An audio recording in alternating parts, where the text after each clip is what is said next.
নমস্কার। আজ আমি আপনাদের আটা ও আলু দিয়ে দারুণ সুস্বাদু এবং মুচমুচে নাস্তা রেসিপি করে দেখাবো।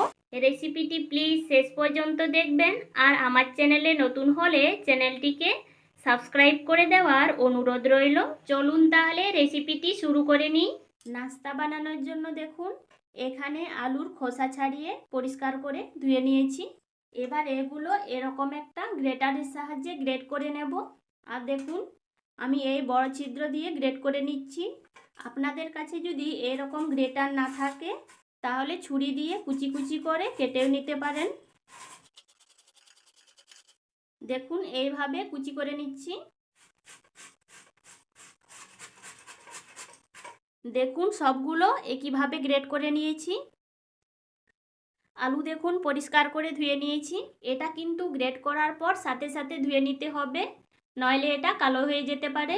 এদিকে কড়াইয়ে দেখুন কিছুটা পরিমাণ জল নিয়েছি। এবার এর মধ্যে ধুয়ে রাখা আলু দিয়ে দিচ্ছি। সামান্য একটু লবণ দিয়ে দিচ্ছি। গ্যাসের ফ্লেম হাই রেখে কিছুক্ষণ রান্না করে নেব, যাতে এটা কিছুটা সেদ্ধ হয়ে যায়। খুব বেশি সেদ্ধ করার প্রয়োজন নেই। এদিকে আলু দেখুন সেদ্ধ হয়ে গেছে। এবার এটা আমি জল ঝরিয়ে নিচ্ছি। দেখুন, জল ঝরিয়ে নিয়েছি। এটা আমি হালকা ঠান্ডা হতে দেব। এর ফাঁকে আটার একটা ডো তৈরি করে নেব। এখানে আমি ছোট বাটিতে 2 বাটি আটা নিয়ে নিচ্ছি। স্বাদ মতো লবণ দিয়ে দিচ্ছি। দিয়ে দিচ্ছি সামান্য একটু রিফাইন্ড অয়েল। এবার এগুলো আমি ভালো করে মিশিয়ে নেব। তেলের সাথে আটা কিন্তু ভালো করে মেখে নিতে হবে, তাহলে নাস্তা খুব সুন্দর মুচমুচে হবে। দেখুন, ভালো করে মিশিয়ে নিয়েছি। এবার অল্প অল্প জল দিয়ে এটা মেখে নেব।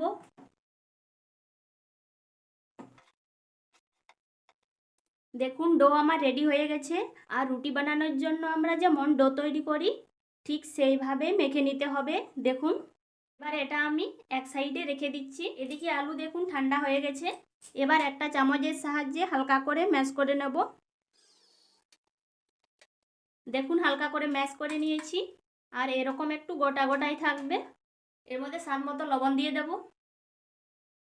দিয়ে দিচ্ছি ধনেপাতা কুচি। দিয়ে দিচ্ছি 1 প্যাকেট ম্যাগি মশলা।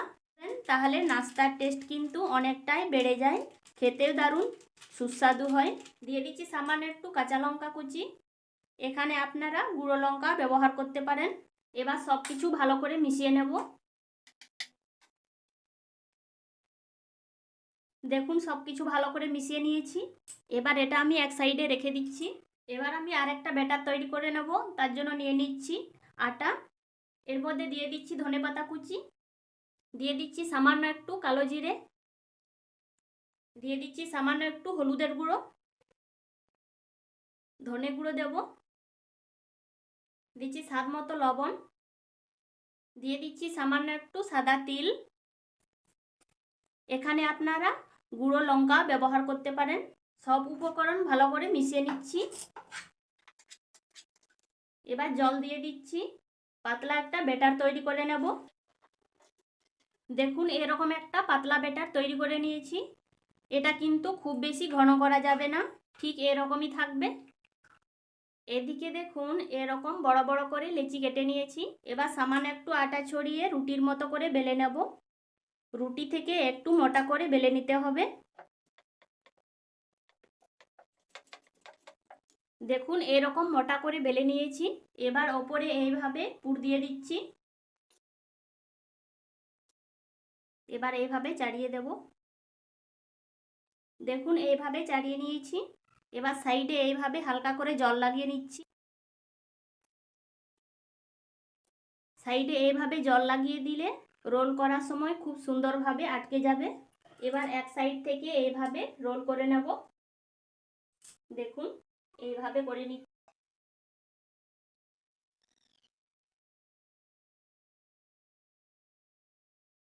দেখুন, এইভাবে আটকে দিয়েছি। এবার দু সাইড মুখগুলো এইভাবে আটকে দেব। এইভাবে একটু মুড়ে দিলাম। দু সাইডে একইভাবে আটকে দেব, যাতে এটা খুলে না যায়। হালকা করে এইভাবে প্রেস করে নেব। এবার আমি একটা ছুরি দিয়ে এইভাবে কেটে নেব। আপনারা আপনাদের পছন্দ মতো ডিজাইন করে কেটে নিতে পারেন। এইভাবে কেটে নিলে কিন্তু দেখতেও খুব সুন্দর লাগে। দেখুন এরকম ত্রিকোণের শেপ নিয়ে কেটে নিচ্ছি। দেখুন সব নাস্তাগুলো এইভাবে কেটে নিয়েছি। আর দেখুন দেখতে কত সুন্দর লাগছে। একইভাবে দেখুন সব নাস্তাগুলো বানিয়ে নিয়েছি। এদিকে দেখুন কড়াইয়ে ভাজার জন্য রিফাইন্ড অয়েল দিয়েছি আর তেল দেখুন গরম হয়ে গেছে। এবার একটা একটা নাস্তা ব্যাটারে ডুবিয়ে দিয়ে দেব। দেখুন এইভাবে ডুবিয়ে নিয়েছি। ভালো করে কোট করে নিতে হবে। আর গ্যাসের ফ্লেম মিডিয়ামে রেখে এগুলো ভেজে নিতে হবে।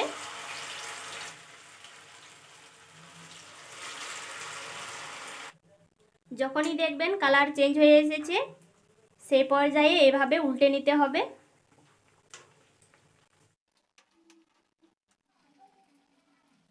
দেখুন এরকম গোল্ডেন ব্রাউন কালার করে ভেজে নিয়েছি। এবার তুলে নেব। আর দেখুন দেখতে কত সুন্দর লাগছে। একইভাবে সব নাস্তাগুলো বানিয়ে নেব। উল্টে পাল্টে এইভাবে ভেজে নিতে হবে। আপনারা বাড়িতে এইভাবে আটা আর আলু দিয়ে নাস্তা বানিয়ে খেয়ে দেখবেন। খেতে কিন্তু দারুণ সুস্বাদু হয়। আর আপনাদের কেমন লেগেছে কমেন্ট করে জানাতে ভুলবেন না। আর ভালো লেগে থাকলে বন্ধুদের কাছে শেয়ার করে দেবেন। আর আমার চ্যানেলে নতুন হয়ে থাকলে চ্যানেলটিকে সাবস্ক্রাইব করে দেবেন এরকম নতুন নতুন রেসিপি পাওয়ার জন্য। নামিয়ে নেওয়ার পর দেখুন দেখতে কত সুন্দর হয়েছে। রেসিপিটি আপনাদের কেমন লেগেছে অবশ্যই কমেন্ট করে জানাবেন। আজ তাহলে ভিডিওটি এখানেই শেষ করছি। সবাই সুস্থ থাকবেন, ভালো থাকবেন।